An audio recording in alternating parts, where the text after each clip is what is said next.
Rebel Tent, we are very honoured to... Listen, like a few months ago, when there was no hope in the air, and there was despair, seemed to be for breakfast, dinner and tea, and I ain't saying it's got a lot better, but something got really better. And that was when Zarah Sultana announced that with Jeremy Corbyn, who was here... Remember Jeremy here last year? Said he was going to do it. Well, they did it. And the announcement, first of all, came from Zarah Sultana. And I am over the moon chuffed to say that Zarah Sultana joins us today. So before she starts, can we make some noise for your party, Zarah Sultana?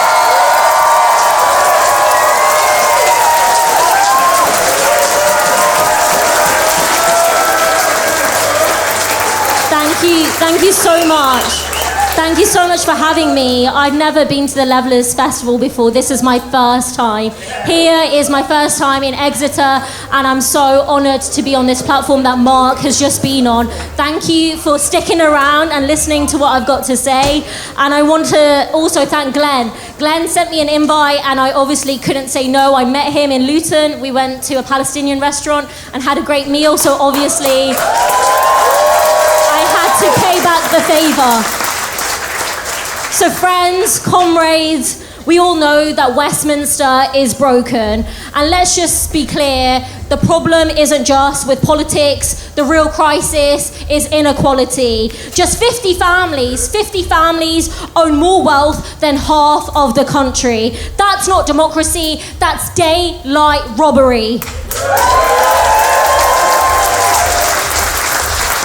And when I stood up to it, when I voted to scrap the 2-child benefit cap, the Labour Party decided to suspend me. So shame on them. But that didn't stop me. I voted against slashing winter fuel payments from pensioners, and I voted against cuts to disability benefits. And let's be clear, I'd do it again and again.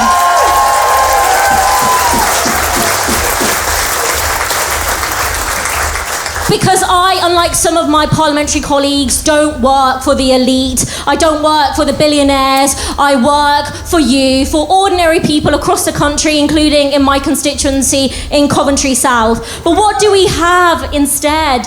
We have a government that is complicit in genocide. They are literally sending arms to fuel a genocide that is massacring people in Gaza on a daily basis, and we are witnessing that in real time on our phones. David Lammy, Keir Starmer, and the rest of them belong in The Hague. That's where they should be.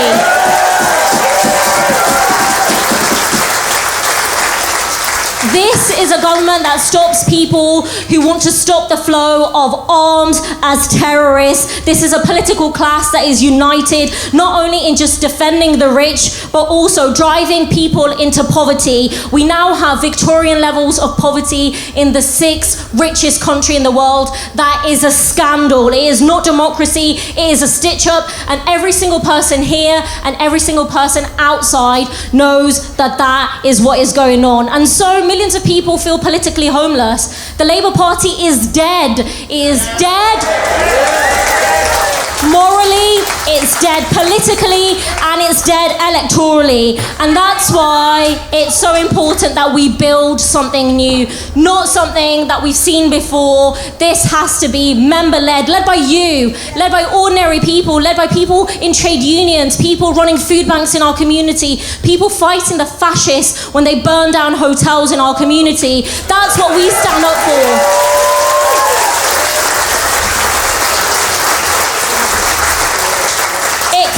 Be another boys' club. It cannot be just for MPs only. It has to represent everyone that we want to speak for. It is a party that takes on the far right, the Nigel Farages, the Tommy Robinsons of this world. It challenges the billionaires and their corporate interests, and it puts people, not profit, first. It's for justice, not war. It's for democracy in action, not this stitch-up bullshit that we are sick to death of. What we have seen is an announcement by 700,000 people and more to say that we are taking back what is ours, our voice, our rights, and our future, and we're going to take it all back.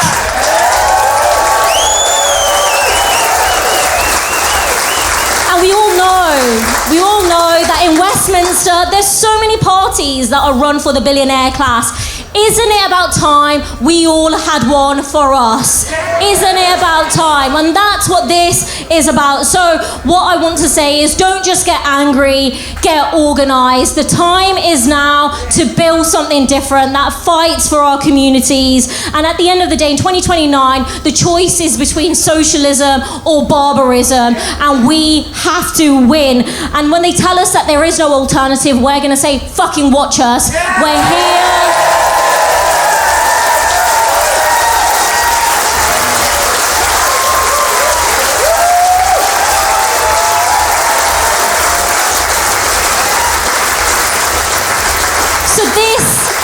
This does feel like a historic moment. This feels like we're on the verge of something special, a movement, a party, a chance to change politics forever. And this is our moment. So I urge all of you who haven't already signed up, please go to yourparty.uk and sign up. We have a conference that will be organised for the autumn. We need you all there. This can't be something that is just for MPs and just for a few people who always get organised, who always come to our meetings, who always talk for 20 minutes and we don't really know what they've said. This is about something new, different, and it's for all of us. So thank you so much in solidarity.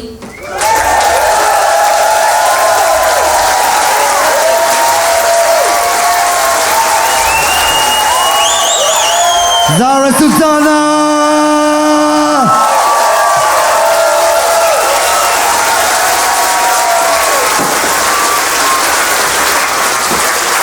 We have, thank you so much for that opener, Zara, and it's what a beautiful speech to start with. We got one of what we think is one of the finest journalists in the UK, Matt Kennard here, originally from Declassified, now UK, now Palestine Deep Dive, and he is going to have a conversation with Zara, and then it will culminate in some questions from the audience. So thank you all. And we put speakers out the back because there's more people out there so they can hear. Please take a seat. Thank you. Can we have a quick round of applause, Matt Kennard? Thank you. Thank you. Glenn. All right, we got an hour and a half with Zara, so we're very lucky today. But I'll start by asking some questions, but then we'll put it out to you lot and really make it into a forum to work out how this new party is going to work and how we can get involved. Yeah, I've got a lot of questions. But I mean, firstly, we were all hopeful of a new party, and when it came along, it would be a success. But it has kind of blown me away, and a lot of people away. The quantity of people that have signed up. So I just wanted to ask, firstly, were you surprised by the outpouring of support that came? Because what is it now? 750,000 people have signed up, which is historic, as you said in your speech. So yeah, were you surprised? And what do you think that tells us about this political moment? Thank you so much. Obviously, the last general election was not a victory because people wanted to vote for the Labour Party. People held their nose in many cases and wanted to get the Tories out. So we always knew that the two-party system was dead, and the emergence of reform made that quite clear. When I've knocked on doors in Coventry, when I've knocked on doors across the country, people think the Labour Party and the Conservative Party are pretty much the same. They're Tories with red rosettes. You just tinker around the edges, you change a few numbers, but essentially you're getting the same rotten deal. And people have made it quite clear that that is something that they are sick of. The Labour Party was briefing that the fact that there wasn't a left alternative meant that they could get people essentially voting for them at the next general election because they have no other choice, which tells you democracy is fucked in many ways.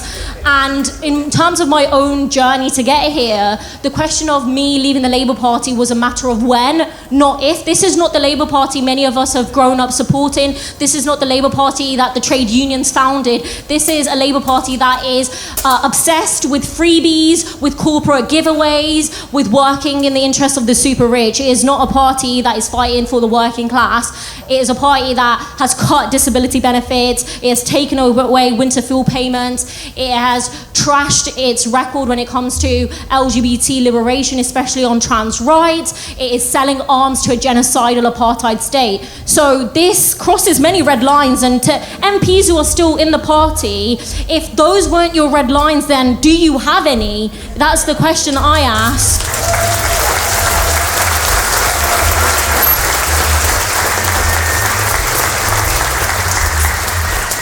And I have been talking to people who have been involved in the New Party project. Some people have been involved for years, if not months. And I was approached, and obviously it made perfect sense that we can do something that's never been done before. It isn't the way parties are usually run. I think the right wing thought that they were having, a great laugh at our expense when they were like, it doesn't even have a name. Well, if 700,000 people support something that doesn't have a name, then guess who's really laughing? It's us at you. We're building something incredibly special. And to your question, 700,000, over 700,000, no, I did not think we would get that number. Yes, I thought we'd hit 200,000, 300,000, but we hit 500,000 in about 3 days, which tells you that there is something very special going on, and it is the responsibility of all of us to making sure that it is democratic, it is member-led, it really does change British society forever, and that is a responsibility I take very, very seriously. Thanks, Zarah. I wanted to just ask now, because you've been one of the most powerful voices in Parliament and outside Parliament about the genocide in Gaza and the role of the Labour government. And obviously this was a major issue, or it was made a major issue, the issue of anti-Semitism during the first, during the Corbyn period when he was leader of the Labour Party. And often it was conflated, anti-Semitism with anti-Zionism. And I think that we're in a different situation now with anti-Zionism being more mainstream. There's less obstacles and people are more open about it, which they should be. But a lot of people have said to me, ask Sarah about the position on Zionism of the new party. But there's two sides to that. One is, what's your position on Zionism, and what do you think the new party's position should be on Zionism? As an ideal. Thank you. So one of the things we have to be honest about were some of the mistakes that were made under the Corbyn period, and adopting the IHRA was a mistake. Conflating anti-Semitism with anti-Zionism was a mistake, so much so that one of the lead authors, Kenneth Stern, has criticised it and has criticised organisations and anyone who decides to adopt this policy. I am an anti-Zionist. I always have been. Anyone who visits the occupied West Bank, anyone who sees the genocide happening in Gaza, anyone who learns about the Nakba, anyone who understands what settler colonialism is, will find themselves also identifying as an anti-Zionist. And the political climate in our country, with the media class as well as the political class who had tried to destroy the Palestinian solidarity movement, were very happy conflating the two. Anti-Semitism is a very serious issue. Like all forms of discrimination, we have to root it out. It's societal. Anti-Jewish discrimination, anti-Semitism, is something that all of us on the left have to actively, root out. But that's not what we're talking about here when we criticise the Israeli government, when we say that they are war criminals, that they are guilty of apartheid, that they are conducting a settler colonialism. All of these things are factual. And it's not just my opinion. The UN has countless resolutions. The ICJ has countless advisory positions. This is a government on trial for genocide at the ICJ. Its leaders have ICC arrest warrants issued against their name. So this isn't a controversial position, but the smears that took place, the attacks on many people, inevitably have led to a place where people weren't comfortable or confident in saying that they're anti-Zionist. And I'm glad that we are in a place that we can, but it shouldn't have happened this way. There should have been robust challenge when the political establishment, the media establishment came, in opposition, were in opposition and attacked the Corbyn project. There should have been more robust challenge to that. And we have to learn those lessons. We have to fight back and not give these fuckers an inch. That's what we have to do.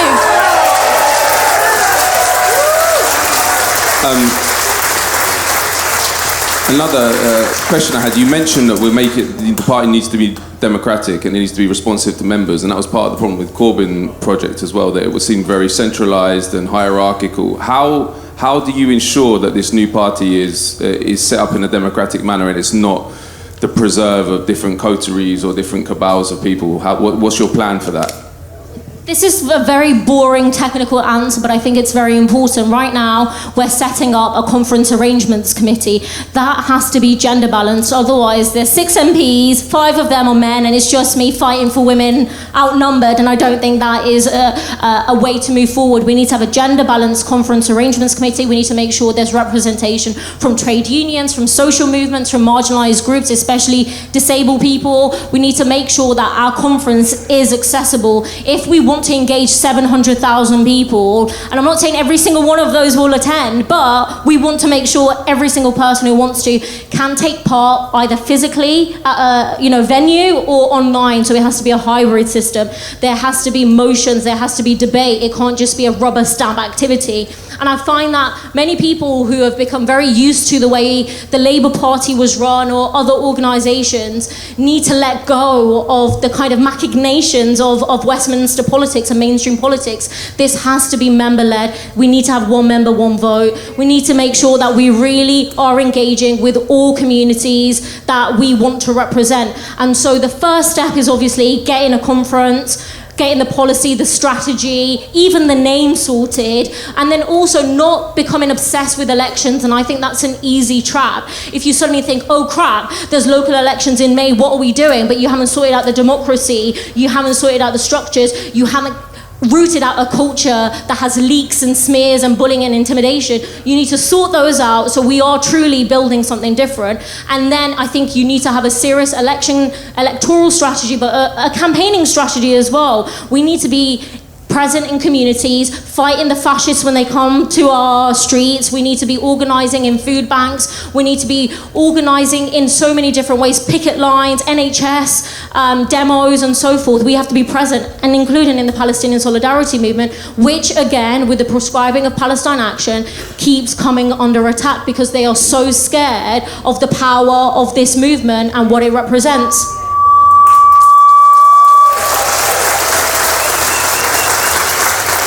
And one thing I'm interested in personally is the trade unions that are still affiliated to the Labour Party, because you laid out very eloquently how horrific the Labour Party is and how against the interests of working people its policies are. Why are they still affiliated, the major unions, and have you got a strategy for peeling them off and bringing them over to the new party? So obviously, many of those unions were involved in the founding of the Labour Party, so there is that historic attachment that this is our party, but they have to be real with themselves and their members know it, and there's disaffiliation motions left, right and centre across many unions. There is this belief, and left MPs have it too in the Labour Party, about influence. But if your influence means that you've got a watered down workers' rights bill and you've got MPs that are saying anti-union things when it comes to strike action, if we think about the most recent things with the BMA, then what does that speak to? It speaks to a party that is actually happy to represent the ruling class and is quite ashamed, I think, of its trade union history and the role that trade unions play. I think if we are to build something different, should unions be affiliated? That is an open conversation. People have opinions on it either side, that yes, they should be, no, they shouldn't. Unions should just recommend members join the party. Maybe that would be a better way of organising. We don't want to build another Labour Party. We don't want a Labour Party 2.0. Is there a way that we can have trade unions at the heart of what we're doing without formalising it, without giving them this block vote? And sometimes you have right-wing trade union leadership. How are you trying to address that issue as well? And I think those are open conversations, and it's cliche, but when we say it really is up to members, that's what I genuinely believe, that I can have opinions, I've got loads of opinions, we can talk about all of them, But at the end of the day, it's what do the majority of people who become members to this party, what do they want? And I think we need to have these discussions and these debates in that healthy, pragmatic way, because at the end of the day, we want to beat Farage and the fascists. We have no time for the Labour Party.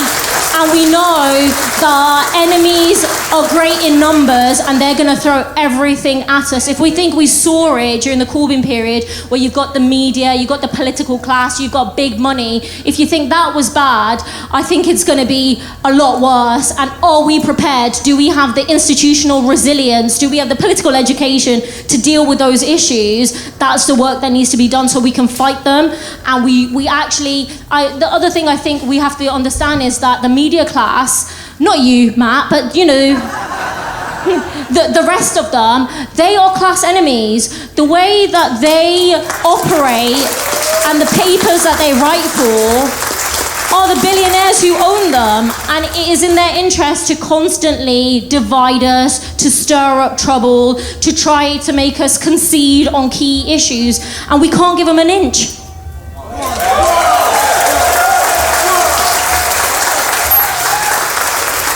I was going to ask about the media because this is a major point that we need to think about because, as you said, the attacks are going to be extreme, maybe even more extreme than we saw during Corbyn's leadership of Labour.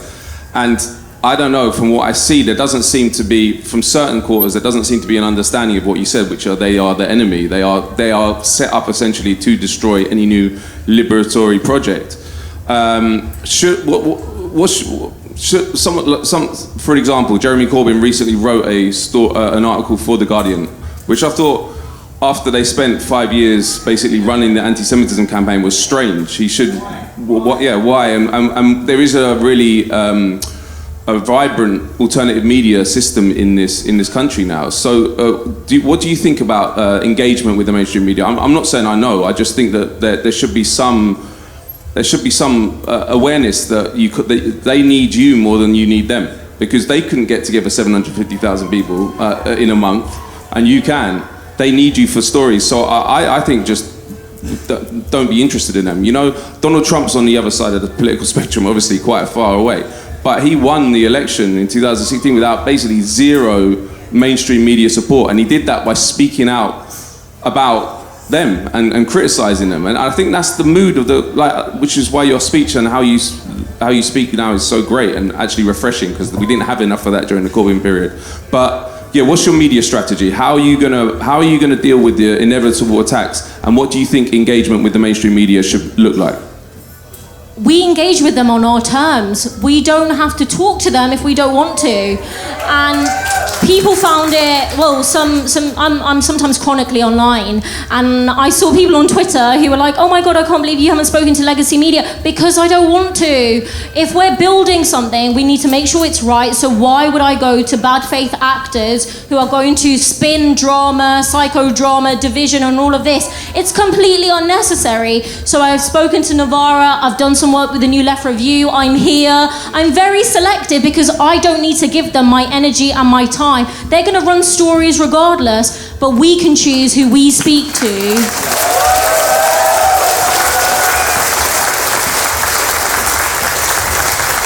And like you said, there is so much energy in alternative media. If we look at whether it's Palestine Deep Dive, if we look at Navarra, if we look at a whole host of other organizations and media institutions within the ecosystem, we literally don't need to spend so much time engaging with legacy media. Social media has a role to play, but nothing literally beats going out and talking to people where they are, festivals, knocking on their door, volunteering.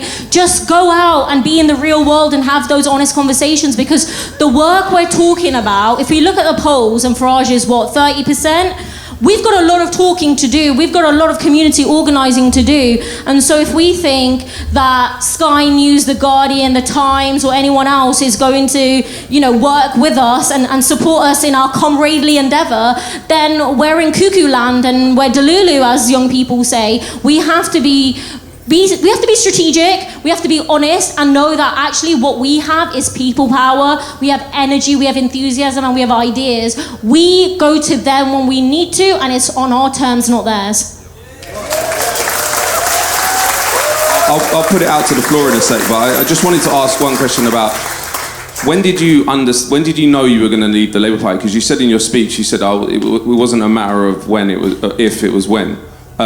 When did you actually know that the Labour Party was done for you? And secondly, about the fascism thing, I agree with you. I think that it's socialism or barbarism now, and the prospect of fascism is very, very real, and Farage getting into number 10. So just on a personal note, how do you feel the weight of responsibility for this party? Because a lot of hopes, and it's a kind of historic responsibility that this party succeeds, because if it doesn't, the alternative is so ugly that and we might not come back from it. So yeah, those two questions.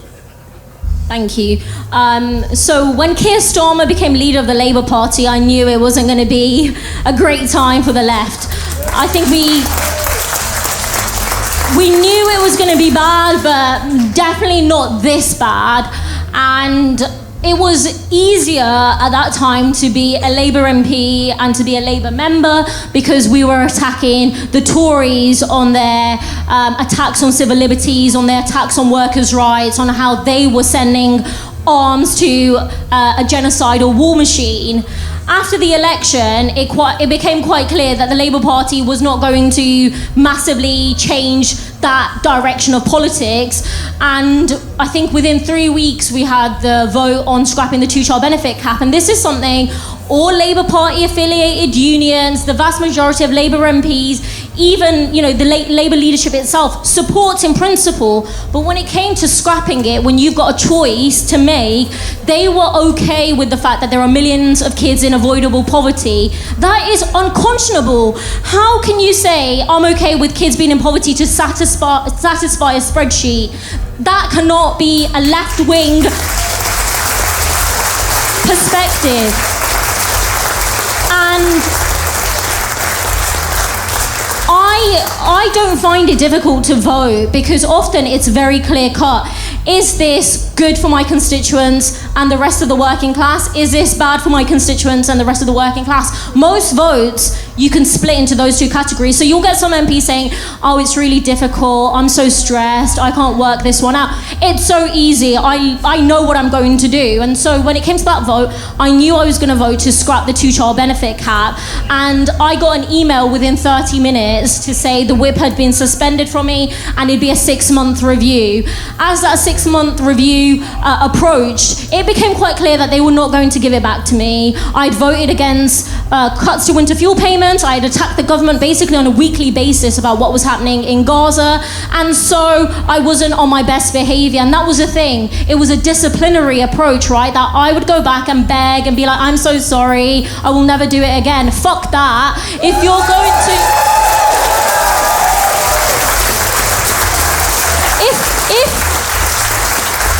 If you are okay with keeping kids in poverty, attacking the elderly and pensioners, and then obviously they went on to slash disability benefits, then that has to be opposed. It's not a triangulation about, in 5 years' time I might be promoted and I might be able to do this. I can't think like that. It's about now. People are dying. Westminster and politics is a matter of life and death at the end of the day, and we always have to try to do the right thing. And when I had a meeting with the chief whip, he literally said to me, your case is a bit different, your case is a bit special because of your social media. Basically, David Lammy's not happy that I keep tweeting him to stop sending arms to Israel.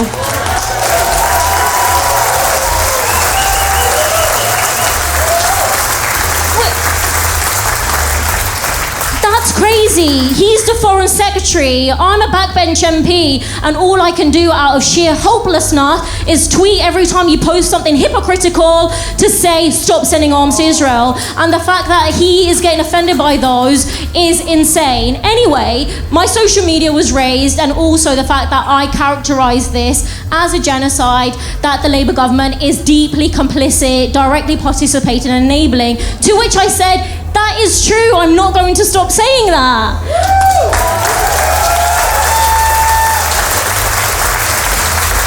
And so in this meeting, I'm literally making the case that every time I come across anyone who's been to Gaza, has family in Gaza, has, proximity to the genocide that's going on, and they tell us what we can do as MPs, they say, can you stop arms sales? That was the first thing that medical volunteers and anyone who's got family there, that's what they want us to stop. And so that I see that as my responsibility when my government, in all of our name, is happy to carry on sending arms, but they'll tell us that's not happening. They lie through their teeth. They are compulsive liars, and everyone knows it. And so I can't stop speaking up because, like I've said so many times, this is bigger than my political career. This is what future generations will look back on and say, what did you do?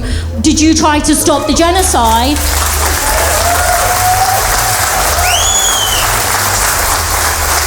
And can we all say that we did everything? Can we all say that we did everything that we could? I would like to say I tried, and even if that was at the cost of a political career, who cares? I always say that as long as Primark and H&M take me back, where I worked, I'll be okay. Like that's at the end of the day, that's all that matters. So, to your question, Matt, I knew that the Labour Party was dead, for me at least, very early on, but it became basically a matter of when, in terms of like a weekly, daily thing. Definitely when they went for disability benefit cuts, prescribing Palestine action, it just became something that I could not put off. Often we think, I'll give it a month or so and then I'll like write down why I'm leaving. It just became something I literally could not do. And I think the week that I resigned was the week of prescribing Palestine action, cuts to disability benefits, which speak to what this Labour Party has become, prescribing a non-violent direct action group for the first time in British history, saying that pensioners, most of them are, who are protesting or terrorists, speaks to just how rotten this party is and this government is.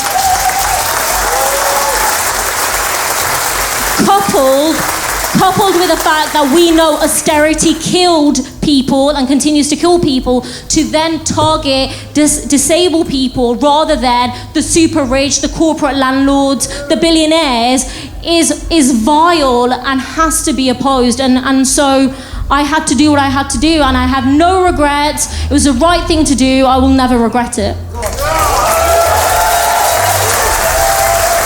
Sorry, I did have one more question actually, which is another one that people ask me to ask you, and it's about this binary, or it's about the difference between the concerns to do with economic problems or economic issues and identity politics. And some people say, well, the new party should actually, the balance is off in the Labour Party even under Corbyn, and there's this mad focus on identity politics, and that we should focus more, the new party should focus more on economic issues and issues which are to do with the everyday issues of working class people. Now, I read your interview of Oliver Eagleton today, and you got an interesting take on this, whether you should draw a distinction between the two or the two are inherently linked. If you could just talk about that. I think the two are inherently linked. When we look at housing and we look at education outcomes and we look at health inequalities, it is bad for working class people. But when you break that in terms of data, you'll see that it's black people, it's Asian people, it's marginalized identities that are disproportionately affected. And we saw that during the COVID pandemic. COVID was not a racist virus. But the way we have systemic inequalities in our society meant that it impacted people in very different ways. And the first healthcare workers that died were disproportionately Asian, and we see that across the board. So to say that we're just going to have a class-based politics, I think it's not the way we have to operate. Our neighbours are being evicted and deported. Those issues affect us all, and we can't draw these distinctions. I think we have to be able to articulate our politics in a way that is addressing people's material concerns, but we can't soft pedal our anti-racism. We can't challenge reform and reform-like Labour politics by saying, oh no, that makes people uncomfortable. We have to challenge racism and anti-immigrant sentiment wherever it rears its ugly head, while advocating while advocating for the economic policies that everyone will benefit from. When we say the working class, we mean the whole working class. We mean the white working class, the black working class, the Asian working class. If you're working class, you're working class. But we can't shy away about racism and the disparities that exist. And I think anyone who does that is doing a disservice to socialist politics, and I'm not here for that.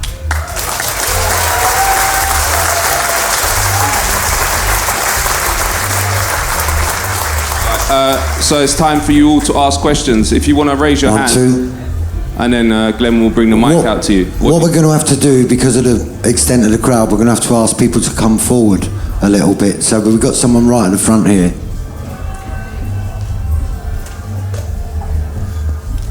Hi there.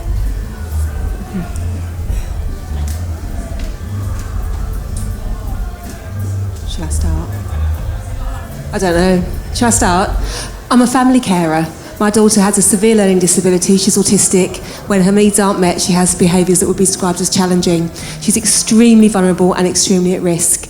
And I just want to really plead with you, and firstly I want to thank you for what you're doing, because I'm so behind you all, but please don't forget this really marginalised, vulnerable group of people who she has no voice. You know, she can't make her needs met. I have to meet all her needs. I have to anticipate all her needs. I decide when she's hungry. I have to make sure she's not hungry, she's not thirsty, she's not too hot, she's not too cold. I have to do all that day in, day out. As a family carer, I do it with love. But one day I won't be here, and I want to know that the society that is being created through this amazing party is going to remember people like her. So I'm just asking on her behalf. Thank you. People like your daughter have to be at the heart of what we're building. They can't be a footnote or something that you think about later on. They have to be at the centre of it, and that's why within our structures we need to make sure that the most marginalised people in our communities are represented, where their needs are met, because if their needs are met, everyone's needs are met. And so it is in our interest to represent your daughter and also make society a better place for people like you who are carers, who don't get paid, who do it because it's through love and family. But do you have enough time and space? Do you have enough support? And so when we articulate our vision for a society, it has to be around the concept of what a good life is, which is more time with our loved ones, which is more green space, which is things like universal childcare. And obviously these are my views, and with the caveat that a party has to democratically vote these things through. But I think we know what a bad life looks like. We've had it for the past 20 years. So how can we build a good life? And then we can pay for it, because that's what the media class will say. How will you pay for it? And it's like, look at all the billionaires who've got richer. Look at all the oil and gas companies and the energy companies that increase bills while everyone else is struggling.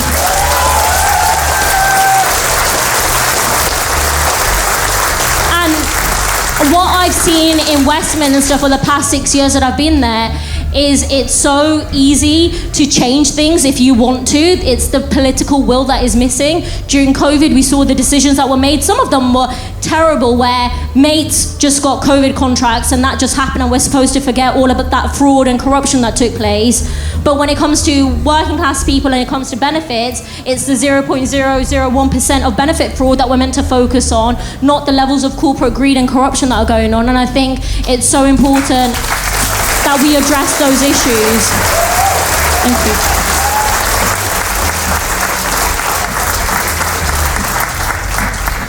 Hi, Zarah.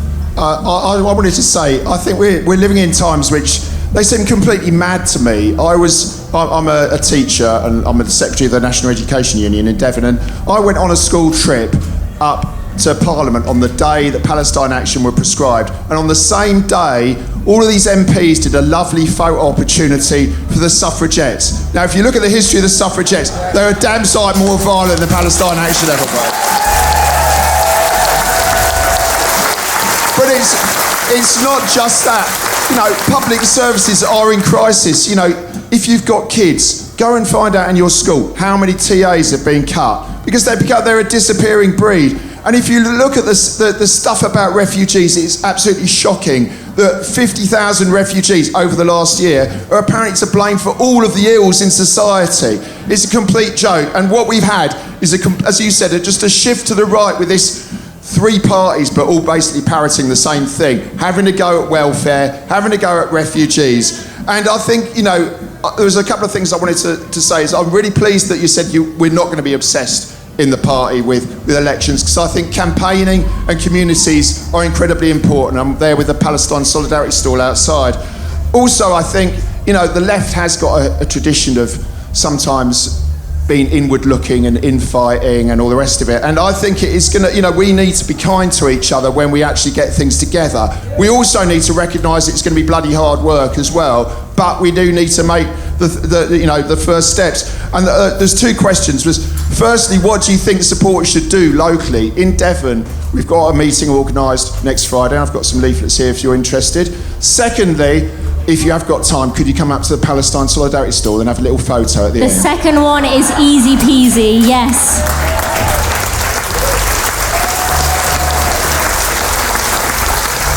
And can I just take this opportunity to thank everyone who's involved with any activism and solidarity with Palestine, whether it's with PSC, whether it's with any other organisation like Defend Our Juries, whether it's, raising money. The work that you're doing is incredible, and I know that it means a lot to the people who are enduring genocide and apartheid and settler colonialism. And for me, the story of Palestine goes back to being an 18-year-old who saw it with my own eyes, and it literally changed my life in terms of knowing that we have to stop genocide now, but also the land theft, the sheer destruction of Palestinian life that goes on a daily basis. So thank you, PSC and everyone involved. Secondly, what can you guys do? Well, there are a lot of groups that have been setting up all over the place, and I hope that at the conference that we're organising, they will be formalised into a national structure. I believe that it should be one member, one vote, like I said, so everyone has a say, everyone has a stake in it. What we also need to have is a politics of fun and joy, and I think that is incredibly important because, like you said, this is going to be hard, and one of the best parts of Corbynism for me was going to rallies, and there was music and there was culture like what we've got here today. That has to be at the heart of what we're building, because we're doing it for each other and everyone else, and we have to have some fun along the way. So we will have events, we will have rallies. I will take it on me to be chief operator for fun or something, so you can hold me to account if things aren't fun. But more seriously, like you said, the attacks on our refugee communities, our migrant communities, that's only going to get worse. I remember saying before the last election, they're going to come for migrant communities, they're going to come for Muslim communities, they're going to come for the trans community, they're going to come for our rights, and they are. They're happening on a daily basis, and so this is going to get nasty. And are we prepared to defend each other? Are we prepared to fight for each other? Are we going to do everything to win? And that's what's so important, that this fight, like Matt said, is so important, because otherwise Nigel Farage is Prime Minister. The stakes couldn't be higher. And we've seen what's happened in the US, we've seen what's happened across Europe. That can't be us. That's frightening perspective. And I guess the question that you also asked about kind of the way I see it, I'm frightened by that. And so the responsibility, I feel, is incredible, in the sense that I have a platform that I'm really lucky to have. I'm really privileged to be an MP in this moment. How can I use that to the best of my ability? Because one day when I don't have it, will I say I did everything that I could to stop fascism? And so that's the way I see it. I also try not to kind of become overwhelmed with the scale of what needs to be done, because I know it's not on me, it's on all of us. It's on over 700,000 people to share the workload. But given this position, I'm happy to steer it in the direction that I think it needs to be, but it's about empowering ordinary people in our communities up and down the country to do the work, because they know, and we have to tap into that, and we need to find leaders. Usually you'll find people who are just councillors who become MPs. I come from social movements and community organising. The people that don't want to be in positions of leadership are the ones that should be, the people that are running food banks, the ones that are organising demonstrations, the ones that are sorting out uniform drives, making sure there's clothes for people. And that's who we need to be speaking to. So we really need to reimagine political culture. And it's crazy because it's never been done before.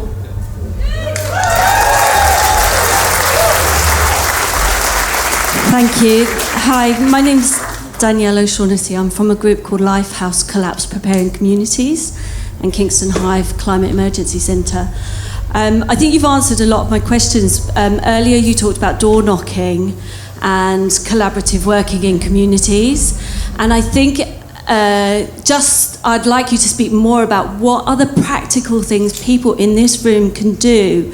You know, whether it's a street party with their neighbours, whether it's reaching out to their food banks or things like that. I think that there's something about,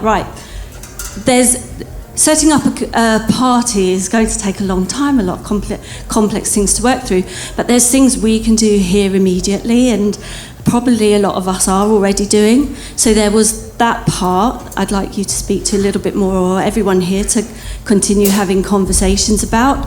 And then the other is I'd like you to speak to the climate emergency.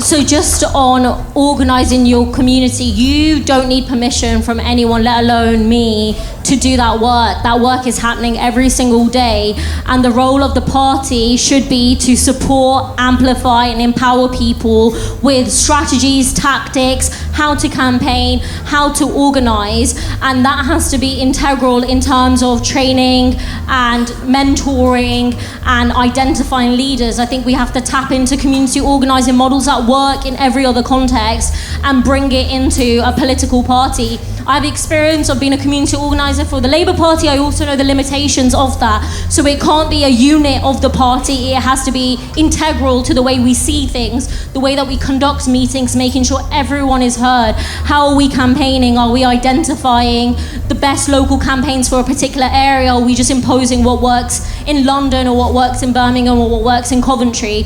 And I think we have to basically empower local people and local groups to do that work. And that's what I am proposing, and that's what I want to see happen, because it's my bread and butter, it's all I really know. On the climate emergency, we have to identify that this is a crisis of capitalism. This is what happens when we allow 100 companies across the world to exploit, to pillage, to completely pollute our world and our homes, and unless we target them, one of the best PR campaigns was your carbon footprint, or what can you do? And we know that it's not individualism that's going to stop the worst kind of effects of the climate crisis. It's going after big oil and gas, and right now most political parties are in their back pockets. If you look at donations of MPs, if you look at donations of political parties, if you look at some MPs and their backgrounds as lobbyists and that corporate revolving door, you will know that they are not working in the interests of the planet, let alone the people on the planet.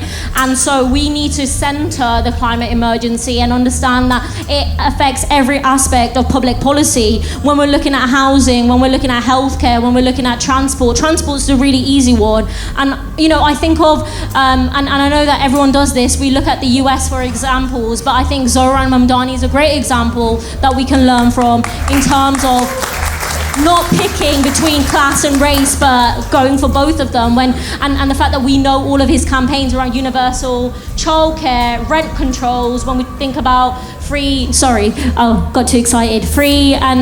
public transport. Imagine if you could just get on a bus and not worry about paying for it because it was funded through general taxation, because we're going to stop forever wars.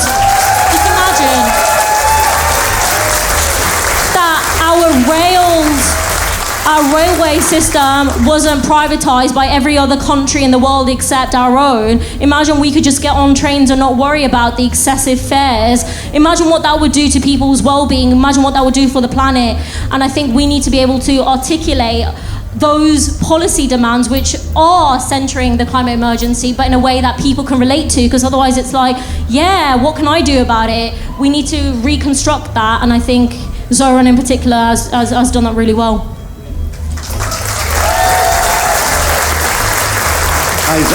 Hi, Zarah.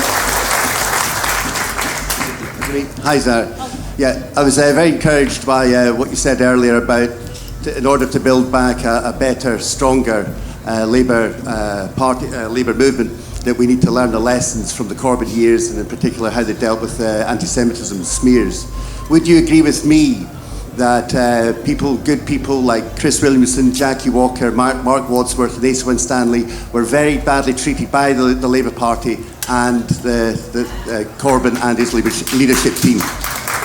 I have come across people in Coventry and across the country who have endured exactly what you're talking about, and obviously the culture of the Labour Party in dealing with a lot of smears and a lot of attacks from the media establishment were things that we have to learn from, and I think we have to make sure that those mistakes are not repeated and that our political culture and the way that we respond to attacks like that is robust and there is that resilience, and I think where there are serious cases of anti-Semitism, Islamophobia, homophobia, and all of those issues, we need to have a political culture that deals with those in a serious way, but also knowing when it's bullshit and whose interest is this serving. I think there's a distinction that needs to be made, and we need to be really clear that we stand for working people, we stand for marginalised people across the world, whether that's Palestine, Kashmir, whether that's Sudan and elsewhere, that we're not going to allow these vested interests in the media to hijack what is a very important mission, which is transforming this country for the better.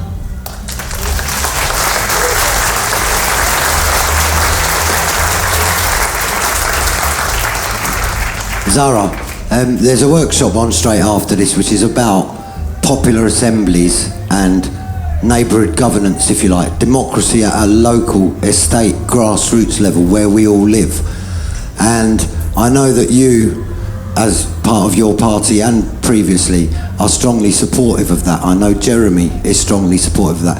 How important is it in terms of this new democracy that we're building here that people are engaged at a street level, not just in a Saturday night meeting level, but at a street, everyday democracy level? Of course, I completely agree. We need to rebuild those community connections. People are overworked, they are stressed out, and they don't have time to talk to their neighbours, and they don't have time to get involved in a lot of kind of formal political activity. So what can we do to rebuild those bonds that Thatcher, and since have destroyed? Our community centres aren't there in many places. Our working men's clubs aren't there. Our labour clubs aren't there. And people will have to find spaces where they can come together. And on your street is the easiest way of doing that work. How can we as a new party support that? How can we integrate that without kind of making it a kind of federal system or kind of a block-based system? How can we keep one member, one vote while supporting independent organising on that scale? I think that's really important because it all feeds in together. You need to have a strong social base, whatever that looks like, that is holding MPs and elected people to account. And where that is weak, you get all sorts of madness happening in terms of political strategy. It has to work both ways. We can't neglect electoralism because then we just give space to the right and the far right, but we can't neglect organising in our communities because otherwise there's no, where the strength, the leadership, the accountability is there.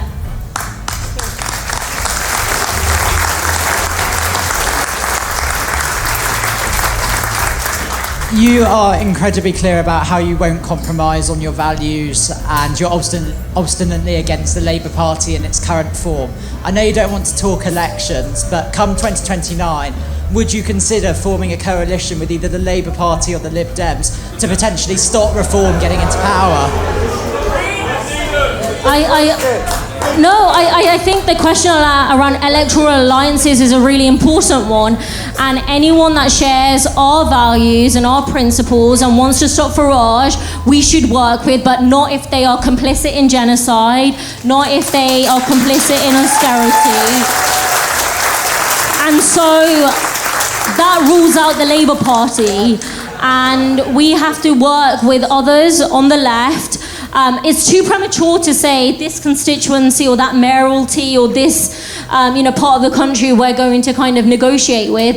I think we have to understand our power. And like I said, we haven't even had a conference yet. We just know there's over 700,000 people who are interested. We need to really understand what that means and what that can look like when it comes to electoral strategy. And when the time comes, I think that will give us a very strong hand in negotiations. And then we will meet that point in time, depending on what members decide. And that's what the beauty of this is.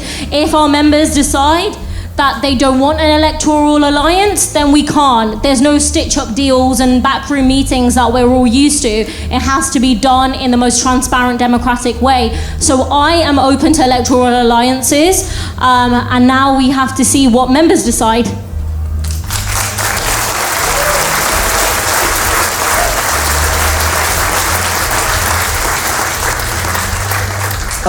When Jeremy came last year, he made it clear that he was quite interested in what the young adults and teenagers were doing in politics, and he went down to the teenage tent. But what we saw there, and what I've seen being in the trenches in education and around teenagers and that kind of thing, is that a lot of them are just apathetic, and they don't really know what's going on in politics, and they don't care. So does this new party have any plans for how to get young adults and teenagers involved? And if not, what would your idea for that be? So I don't have the breakdown of how many 16, 17, 18-year-olds or any age demographic have signed up. And I think that would be really interesting to look at. I know that it probably means that we still have to recruit more young people, and that's really important. For me, young people aren't a window dressing, because I know what that's like. I know what it's like to be a young person who makes a photo op look really cool, or if you come to an event, it makes it look like it's a bit diverse. And we need to make sure that young people, people of colour, people from disabled backgrounds and LGBT backgrounds are actually respected as equal partners in this process. And so right from the outset, it's important, for example, and I know I keep saying it, but we have to have gender balanced structures. We need to make sure that they're diverse, and it can't be, parties that we see in Westminster, which are boys' clubs for all intensive purposes. Young people are politically interested more than previous generations. I think the way the environment movement has radicalized and politicized people, the way Black Lives Matter has radicalized and politicized young people, the way Palestine has politicized and radicalized young people, they're all there, and we need to go and talk to them and bring them in so they can shape this, not just for tips on how to make a cool TikTok video, but actual ideas, because everything impacts them too. And now that we're going to see 16-year-olds have the vote, you'll see politicians wanting to engage with them more, but that should have always been the case. And so we have to do things in a genuine, authentic way. What I find is, it doesn't matter how old you are, but especially young people, they can sense when people are bullshitting them, and that they're just there for the tokenistic purpose. And so the way that we develop this party, build this party, grow this party, it has to outlive someone like me. How can we make sure that we've got sustainable leadership? How can we make sure that we're investing in political education? How can we make sure that we're inclusive, engaging, and actually are speaking to the issues people care about? And I've seen it. And when I was a Labour Party member, I went to university, and the Labour Club would just host meetings with right-wing MPs. I never engaged with it. That was so boring and obviously not my politics. And so I found my space in Palestine, in the free education movement, because that spoke to my reality back in 2012. The reality is very different now. So what are young people motivated by? What are they interested in? How can we make sure that they are in huge numbers involved in this process? And so everyone here need to make sure that they're involved just as everyone else, because that's so important to me and should be to everyone involved.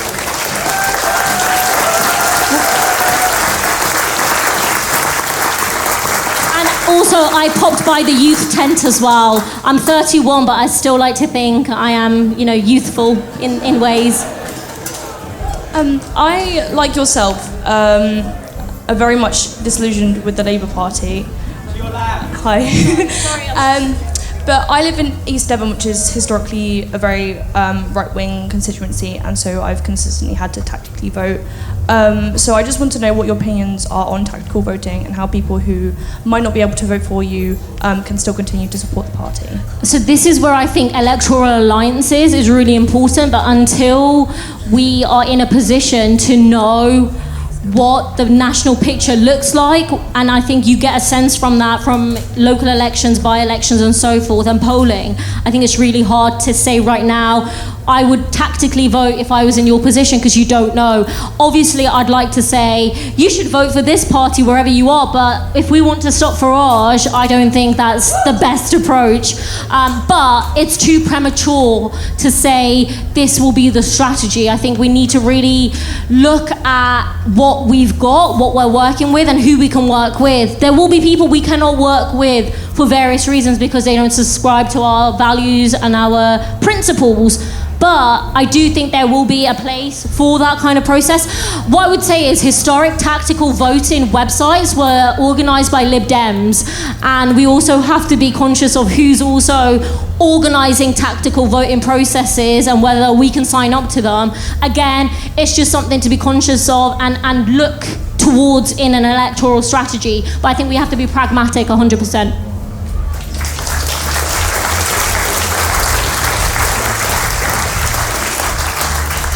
Hi, I'm from Cornwall. Well, I'm originally from Wales and have always been a Labour supporter until Keir Starmer, because, well, once they got rid of Jeremy Corbyn, really. But how, like, I came here last year, I listened to Jeremy Corbyn, and you get all excited, you get really passionate, and you think you're going to go back and you're going to do something, and then you don't. So how do I take the passion and the positiveness I get from here into my community, which is in Lewin, Cornwall? So how do I keep connecting with people that are going to support me to go out, and even if it's just having conversations about transgender rights and why we should be supporting people and why we should be looking after one another,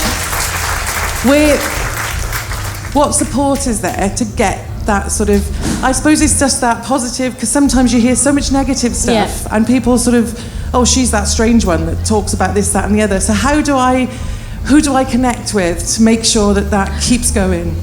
I completely get this. I have been involved in political projects where there's so much hope and so much energy, and you get people into a room, and then what? And that is one of the things you learn in community organising. Once you get someone into the room, what are the actions that they then do? How do they then bring some more people? How then do you have this multiplier effect? So in theory, I know what needs to be done. In practice, the question you're asking me is a difficult one to answer, because I want to tell you that there will be a programme of Zooms and physical events in your community where you will meet people and you will talk to them and you will build those relationships, and then you will come to a conference. In the theoretical aspect of that, I'm all aboard that train, choo-choo. In terms of actually delivering that, that's the work that is happening and should be happening in the background. There's a lot of hope, there's a lot of energy, and we have to meet that and respond to it, and where we don't, there's a vacuum that will get filled inevitably. But when you've got a few people in the room, which is currently 6 MPs, which needs to grow, that's what has to be expanded to allow these visions that we have to be enacted. And so I am singing off the same page. I know exactly what you're talking about. Just give me and us a little bit of time, and I hope we will get there, because I know exactly what you're talking about. Thank you. There's 3 of us, so I'm going to start sitting with a placard. Please do. And say, talk to me about transgender rights. Yes. Talk to me about... I'm trying to sort of... Please do that. Work away at it. Of course, of course. Thank you.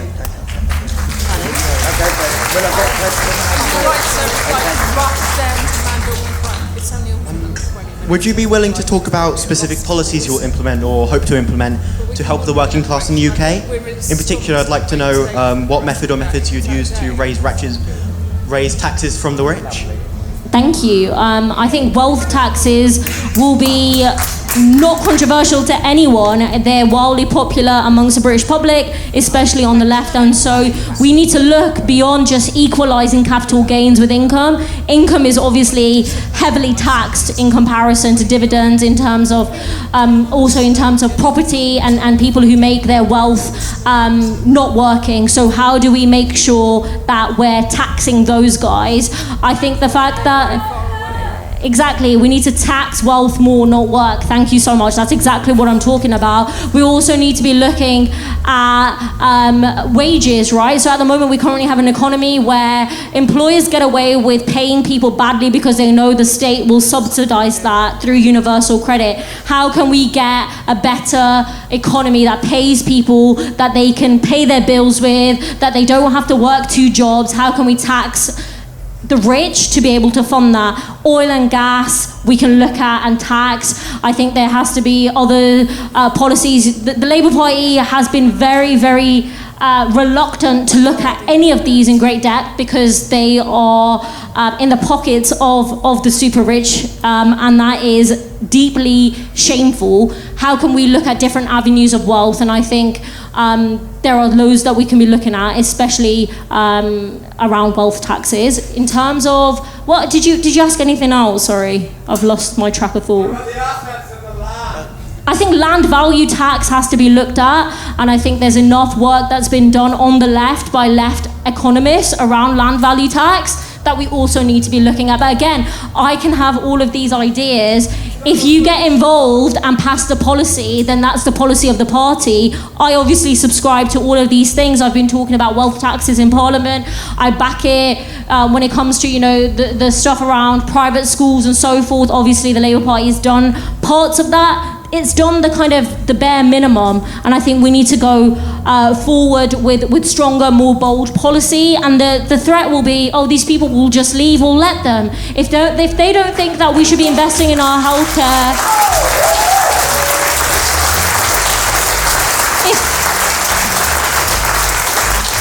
if they don't think that they should be paying their fair share to fund our NHS, council houses, our schools, our transport system, then please, by all means, leave. We don't need that kind of political approach where we kind of appease the super rich just in case they leave. We need to tend to the needs of the majority of people, and to do that, we need to have wealth taxes. We need to look at land value tax and so forth. Yeah.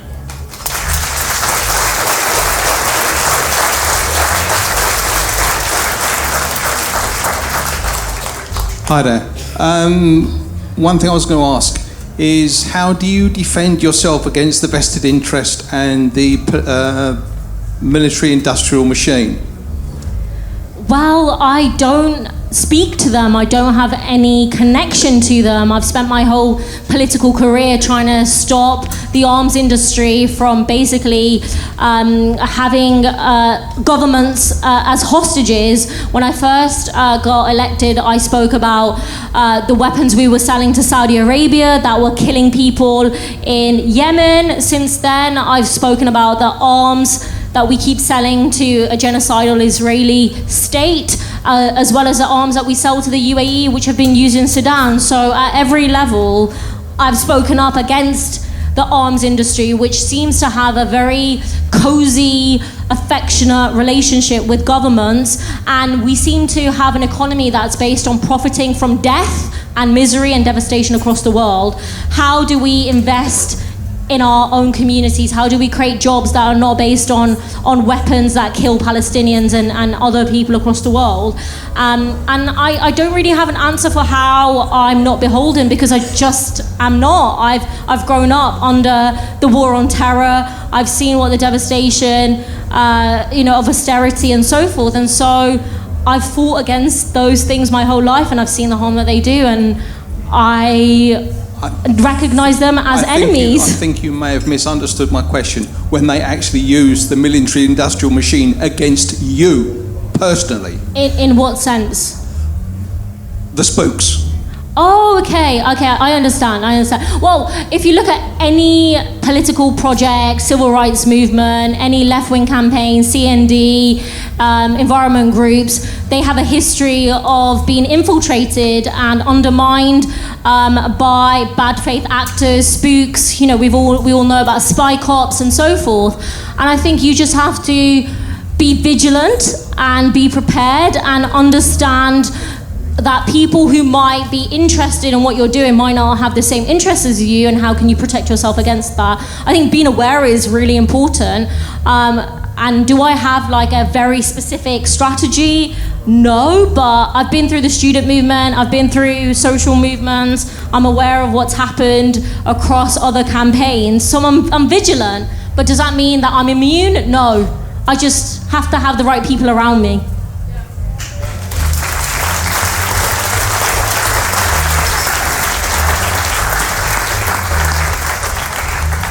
Hello, Sarah. Thank you for coming here today. It's just fantastic to see you here. I'm a 64-year-old cynical old punk rocker, and I'm just not engaged with politics. Since the age of 18, I've had Thatcher, Major, Blair, Cameron. No, sorry, I forgot Brown. Brown. Cameron, May. This is like a test. Yeah. Do we all know? May. Sunak. No. It was Truss Sunak. No, it was that bag of custard Johnson. Oh my God. The bag of custard. I've already failed this. I can't keep up. Then we had the economic genius Truss. Then we had Rishi. Now we got Starmer.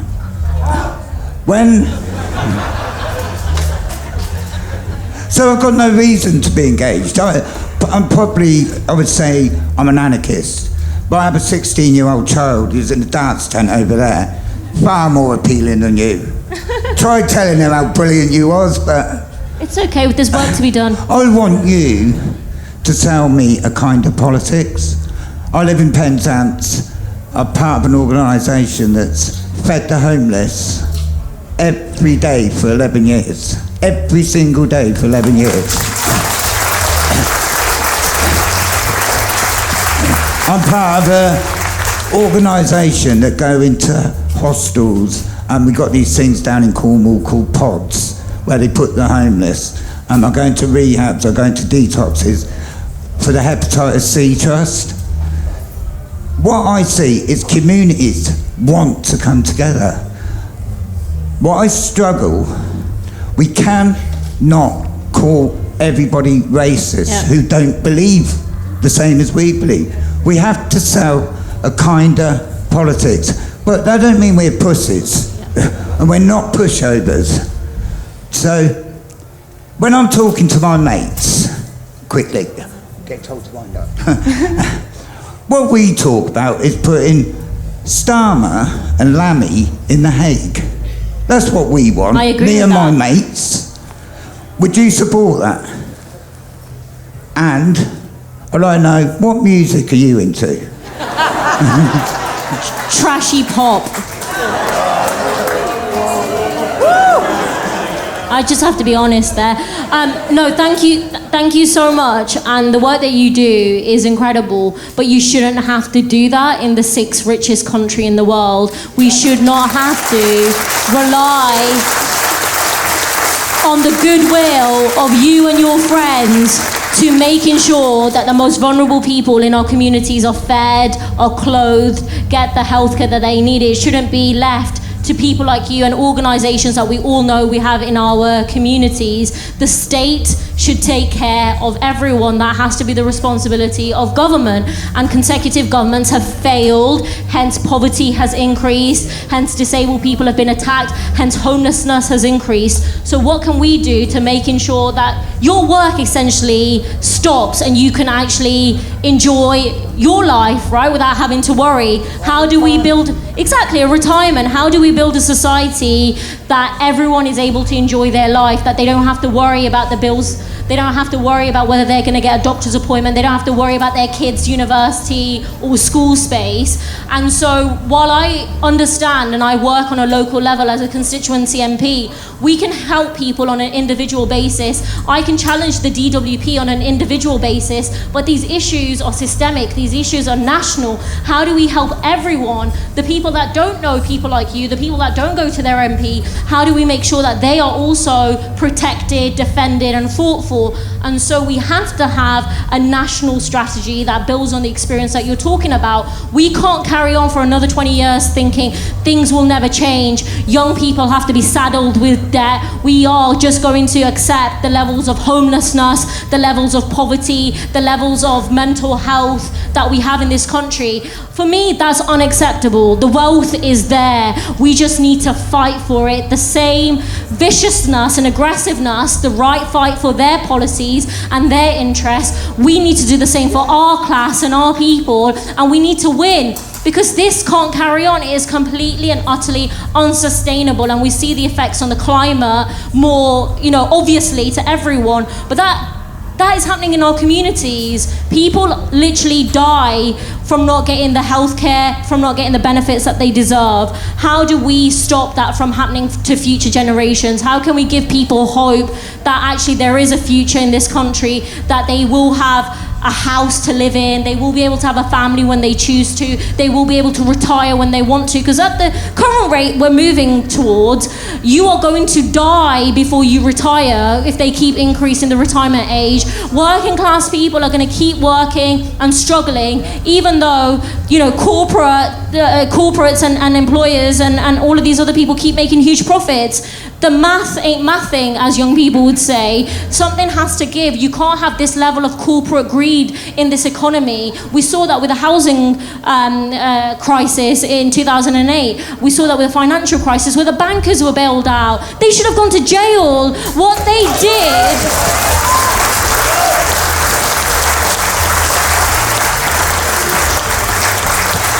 Instead of making them pay for the crisis they created, it was working class communities that saw their youth centres and their youth workers go, their libraries shut down, their public services completely slashed.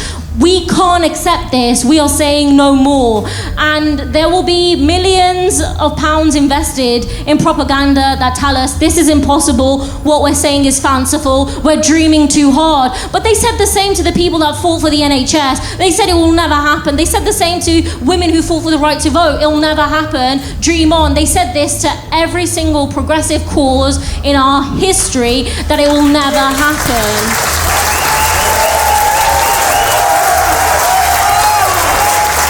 And so, we need to remember that. We need to remember those traditions that we come from in the trade union movement, in the labour movement and social movements. They will keep telling us things will never happen, and then they will say that they were on our side all along. That's how it goes. And so we need to fight. We need to fight for the most marginalised, the people that can't get involved because they're unwell or they've got other reasons they can't get involved. We have to fight for all of those people and more. And so the task is huge. How many people of us, how many people here are ready to take that on? I am. I just need you all. Exactly. There's a saying on the left, we've got a world to win and we have to win it. So thank you so much.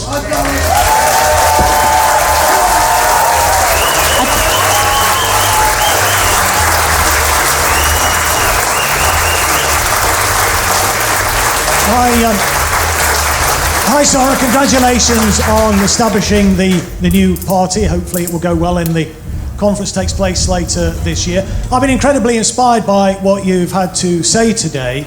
I was an MP myself. I was hounded out of the Labour Party for trying to democratise the party, make MPs accountable, and for exposing the anti-Semitism scam and speaking up against the Zionist lobby. I'm now the deputy leader of the Workers' Party. I was encouraged by what you said about electoral alliances, and I hope that we're able to work together going forward.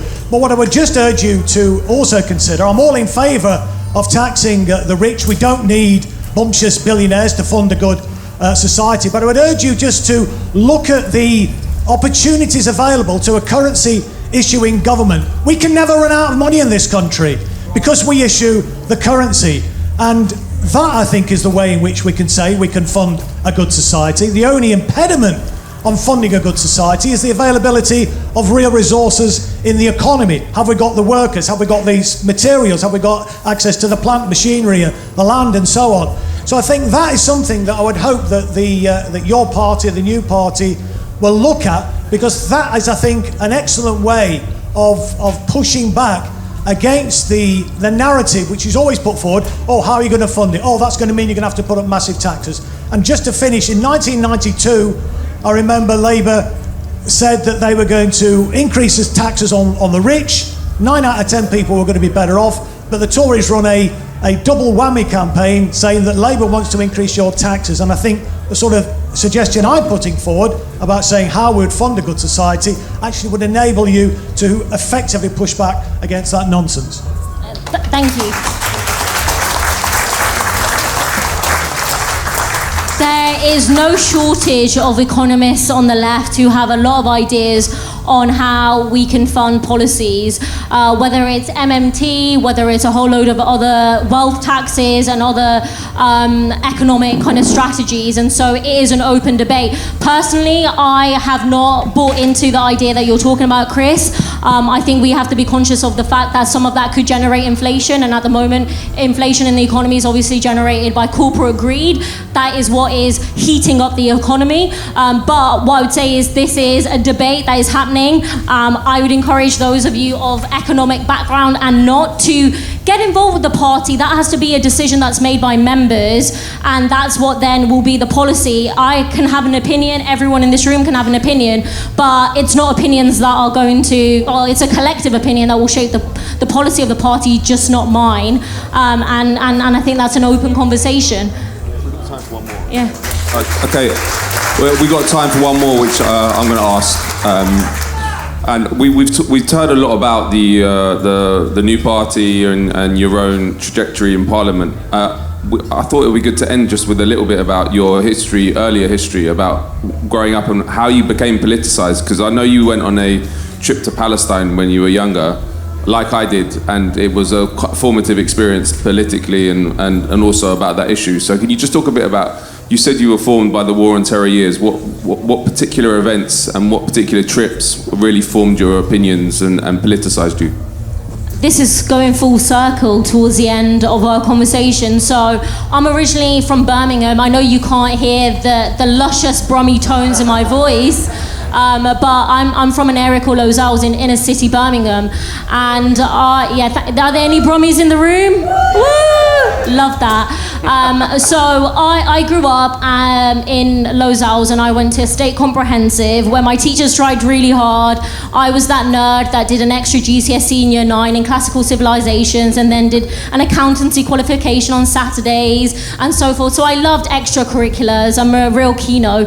And so what I'm trying to say is my school really cared about us, but that didn't matter to people in positions of authority. There was a senior police officer who never visited my school, who went to the city council and said every kid in that school will be able to tell you which gang they're going to end up in. So I was profiled because of the area I lived in, the school that I went to, how I looked and how I sounded, by people who had never met people like me. And that does something to you. It makes you want to prove people wrong, but also the fact that you've had to fight to get where you are. I then went to a grammar sixth form, and I really saw class, right? I didn't grow up in a political family where we read Marx on the weekend. No disrespect to anyone who does that, all the power to you, but that wasn't something I grew up in. I saw it in action. I went to a grammar sixth form, and people had swimming pools in their gardens. I didn't know houses in Birmingham had swimming pools. I'd never thought that was even possible. And there were people who had opinions that we shouldn't pay taxes for poor people to have healthcare. I'd never engaged with views like this because every kid was kind of like me growing up. We went to the same parks, we had the same kind of story, and so I saw class up front. the haves and the have-nots. And then I went to the University of Birmingham, and I thought it would be like Birmingham, but it really wasn't like Birmingham. It was, in terms of the politics of the university, it was quite right-wing. I studied international relations with economics. My course, I was a handful of non-white people on my course, and so I felt the shadow of prevent in my degree. When people were talking about ISIS, I just feel, and I wanted to talk, or I was in the seminar, I could just feel this kind of responsibility to speak on behalf of Muslims, and what does the Muslim think in that room, and that was really quite prevalent. Another story about the war on terror that I have in particular was in Birmingham there was an area called Alum Rock, and it had CCTV cameras installed in it, and people were told this is for traffic calming measures, and they later found out that it was to spy on the local community. My street where I was growing up had Taliban Street graffitied on it. So at a very early age, I would say 8 years onwards, I'm starting to question, right, I thought I was just like everyone else, but clearly I'm different, and what does that mean? And so you're having to kind of understand your position in society because of your faith and where you grew up. And then Palestine was massively important because while I'm understanding kind of my community and my place in the world, I don't see myself as a privileged person. But then I go to the occupied West Bank and I'm able to go through checkpoints because I'm a privileged person with a British passport, and I'm talked to by Israeli soldiers like a human being, but they've just humiliated a blind Palestinian man who's trying to get to Jerusalem for his eye appointment and humiliated his mom at this checkpoint, but I'm getting through and everyone's like, hi, and that really messes with your head. You have this cognitive dissonance that takes place where you're okay because of the accident of where you were born and the passport you carry. But then I went to a military court and 10-year-olds were being trialled under military law, not civil law, because apartheid. They were being trialled for throwing stones. I went to Hebron, I saw Jewish-only roads. I saw houses where settlers attack and Israeli soldiers attack. I went to Al-Aqsa Mosque, and I was able to pray there, but Palestinians who live 10 minutes down the road could never do that. They've lived there their whole lives. But I've been able to do that because of where I was born. That was not okay and unacceptable on so many levels that it just changed everything. So when I came back to the UK, it was only about 5 days, by the way. I came back, I joined my Palestine Society on campus. It was the very first thing I did. I got involved in campaigns for the NUS, but not just on Palestine. Deaths in police custody, the black attainment gap, mental health, housing.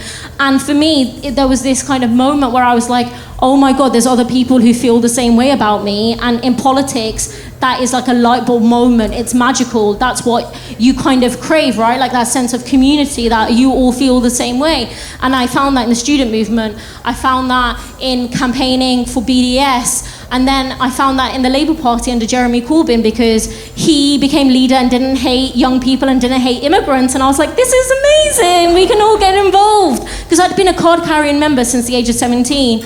But older men in my CLP didn't want young women involved. So my route to national politics took a student movement-based route, but my heart has always been in social movements. And so when Westminster has been quite difficult, because you really understand that it opposes, obstructs on a daily basis progressive change. It is literally repressing that at every point. You find that you need to go back to where you came from in many ways. And I found myself at a Black Lives Matter march very early on in Parliament, in my parliamentary career, and I felt like I could breathe. I felt like Parliament was kind of suffocating me with its archaicness and all of these rules where you can't call a liar even though they're lying. I have to call people who are not honourable. All of that stuff eventually kind of gets to you. You get used to it, you get numb to it. But I found going to demos, picket lines, going back to my constituency, places where I could fill my cup and breathe. And so I see my role very much as a conduit, a bridge between social movements, trade unions, and Parliament. And that's what I see this party, because that's very much the journey I took, where one aspect isn't weighted more than another. They all have to be given equal respect and parity.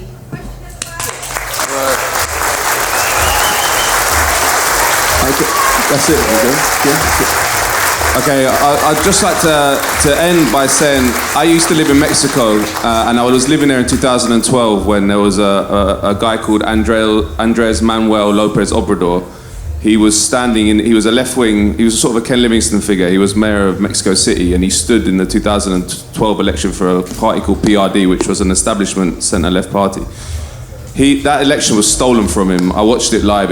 They announced it after they'd counted like 0.1% of the vote. It was obvious, but his party didn't back him up, and so he left. This was 2012. In 2014, he created his own party called Morena. 4 years later, he was president of Mexico, the first left-wing president of Mexico since the 1930s. The recent election in Mexico, his successor, Claudia Sheinbaum, was elected, and she's hugely popular, 89% approval ratings, and they're transforming Mexico in a way that hasn't happened basically since the revolution in the early 20th century. So it's just an example that things can move very quickly. And the two-party system, I believe, is the major way the oligarchy maintains control here and around the world. So breaking what Zarah's doing with Jeremy is a hugely historic and important moment. And obviously, it has been tried many times before, but it's never happened like this. You know, haven't even got close to 750,000 sign-ups. Obviously, the moment is now. So I would like to thank Zarah for giving us all hope, you know. Like, she took a brave decision to leave the Labour Party, and I'll finish with this as well, and this is related to Mexico. AMLO is a very charismatic and powerful leader, as is Claudia Sheinbaum. And I know it's not fashionable on the left to say that to talk about leaders, it's all about the community and work and grassroots organising, which is obviously very important. But I do believe you do need leaders as well that people can coalesce around and guide us. And I think we haven't had one for a long time. Well, Corbyn was one, but he hasn't been in a leadership position for a long time. But I think one has arrived. We have our brave, fearless, principled leader that we've been waiting for. So we all need to get behind her and Jeremy and the new party.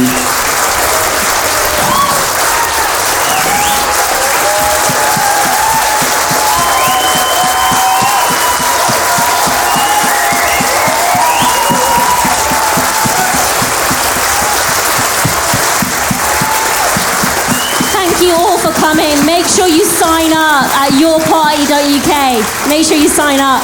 Yeah, there's a stall outside to sign up. So you have to sign up. So thank you, Zarah.